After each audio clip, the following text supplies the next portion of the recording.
श्री स्वामी समर्थ। चलते रहेंगे काफिले मेरे बगैर यही भी, चलते रहेंगे काफिले मेरे बगैर यही, एक तारा तुटने से फलक सुना नहीं होता असं म्हणणारे रतन टाटा काल 9 ऑक्टोबर 2024ला आपल्यातून निघून गेले. खरंच भारताने कोहिनूर हिरा गमावला असं म्हणायला हरकत नाही. भारताच्या वैभवातला एक अनमोल रतनच आपल्यातून गमावला. भारतीय जनतेला दुःखाच्या सागरात लोटून काल त्यांनी अखेरचा श्वास घेतला. खरंच श्रीमंती, अफाट श्रीमंती असणारा हा मनुष्य, कोट्याधीश असणारा, पण जरासुद्धा गर्व नसणारा. बघा, आयुष्यभर त्यानं दान केलं. 1500 कोटी फक्त नव्हे, तर माझा देश अडचणीत असेल तर मी माझी सारी संपत्ती त्यागायला तयार आहे असं म्हणणारा रतन टाटा. बघा, आपल्यातून ते गेले.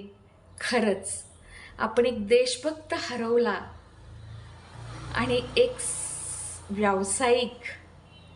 व्यावसायिक जगाचा बाप, व्यवसायाचा बाप माणूस, व्यावसायिक जगाचा बादशाह हरवला असं म्हणायला हरकत नाही.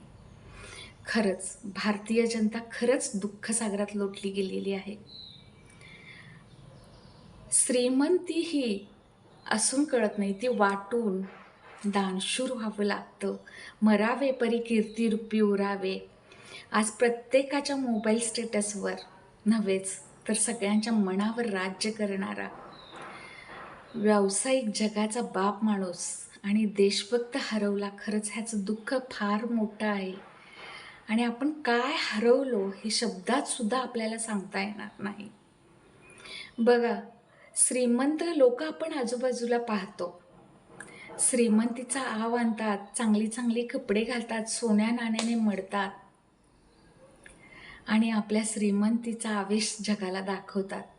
पण रतन टाटा एक असं व्यक्तिमत्व होतं की त्यांनी श्रीमंतीचा कधी माज केला नाही. आपल्या श्रीमंतीचा उपयोग त्यांनी समाजासाठी फार केला.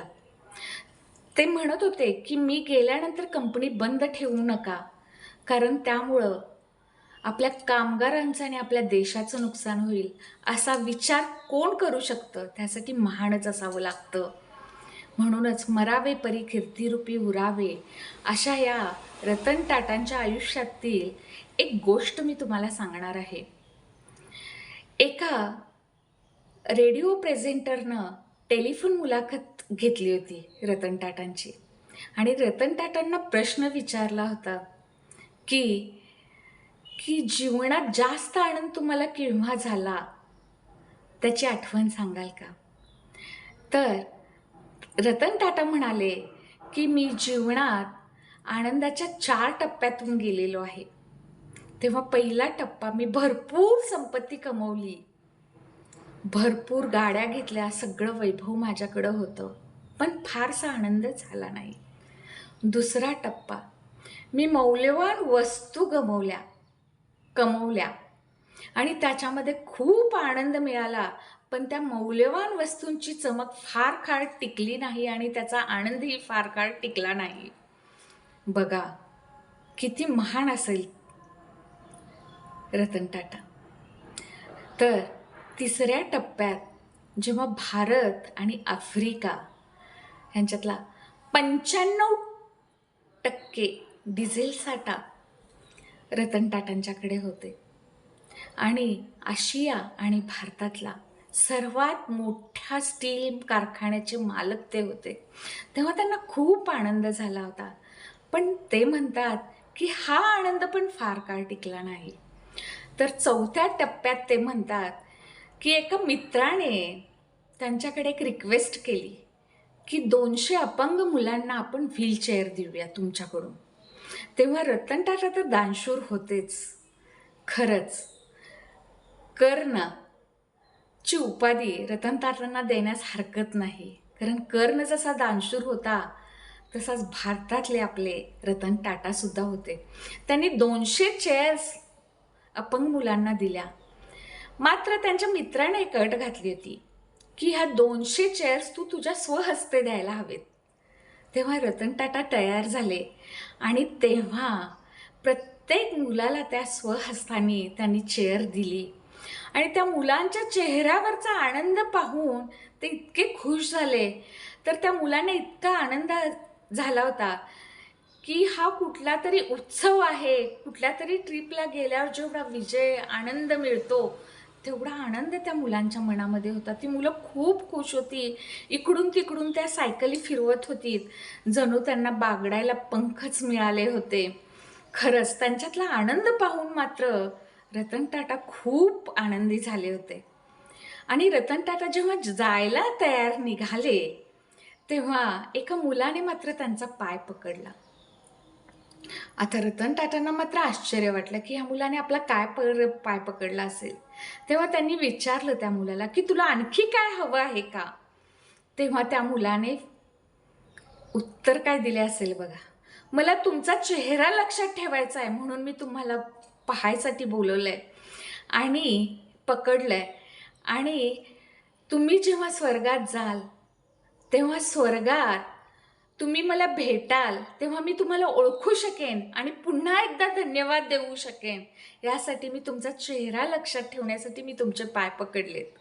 बघा, ह्या उत्तराने मात्र रतन टाटांच्या आयुष्यात जीवनातील जगण्याचा दृष्टिकोन मात्र बदलला. म्हणजे दुसऱ्याच्या चेहऱ्यावरला आनंद सर्व काळ टिकतो हे रतन टाटांनी टिपलं होतं. आणि त्या मुलाच्या खरंच छोटे मुलंसुद्धा काही वेळा असं काहीतरी बोलून जातात की जीवनाचं पालटच होतो. बघा, रतन टाटांना त्या मुलाचं खूप कौतुक वाटलं की हा छोटा मुलगा असून एवढे सुंदर वाक्य त्याच्या तोंडातून निघाले. म्हणजे जेव्हा स्वर्गात तो त्यांना भेटेल, बघा, म्हणजे स्वर्गात गेल्यावर पण त्याला रतन टाटांना भेटायची इच्छा आहे.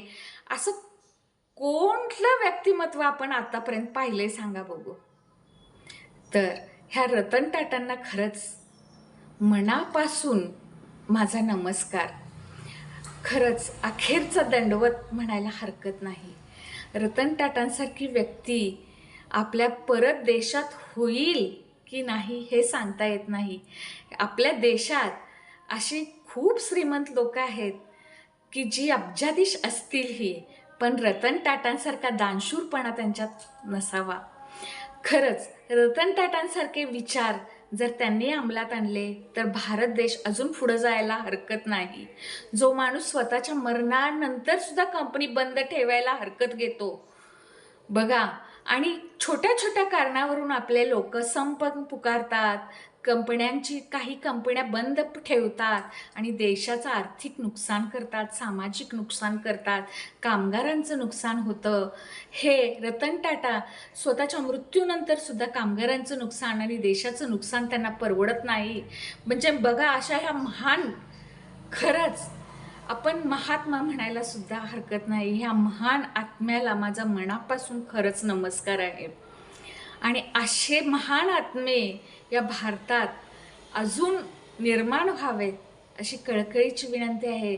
खरंच श्रीमंत लोकांनी यांचा आदर्श घ्यावा आणि ज्या गरीब लोकांना, आपल्या देशाला जेवढी मदत करता येईल तेवढी करावी, जेणेकरून आपल्या श्रीमंतीचा उपयोग सगळ्यांना होईल.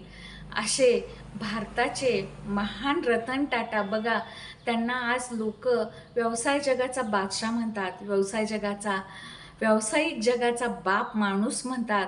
कोणी अनमोल हिरा म्हणतंय तर कोणी कोहिनूर हिरा म्हणतं. बघा, आज तो आपल्यातनं हरपला.